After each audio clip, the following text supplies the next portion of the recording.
Okey, order akak tu je. Nama apa Kak? Nanti saya nak panggil. Nama Ju. Hah? Julie? Bukan. Kak Ju. Allahu. Allahu Kak Ju. Murtabak saya kan ni? Allahu, nampak sedap lah ha. Ya, akak dekat sini murtabak semua besar-besar tau. Kita bagi dekat akak jenis yang besar-besar punya. Okay, ni buat yang dekat Kak Ju tu tau. Dia nak murtabak yang besar tu. Yang banyak-banyak inti macam tu. Yang double lah, double. Allahu. Sebaik bukan Julie. Tak ada dekat lain ni, dekat sini je. Balik.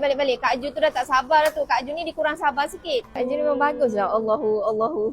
Dah cukup. Banyak sangat cheese. Satu cheese cukup lah. Kak Ju, dekat sini kita tak kerekut Kak Ju. Kita bagi je. Yang penting jangan ambil yang orang punya. Kak Ju, saya hantar ni dulu. Ni mi bandung tulang.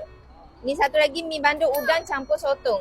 Sekejap Kak Ju. Murtabak besar punya saya hantar. Sekejap. Ni murtabak besar, murtabak cheese. Double punya saiz. Sekejap, ada satu lagi. Ni murtabak original special. Saiz sama Kak Ju yang besar. Yang penting makan yang kita sendiri, jangan makan yang orang lain. Kak Ju jemput makan. Ingat tak Kak Ju? Jangan ambil yang orang lain. Bye. Allahu. Allahu.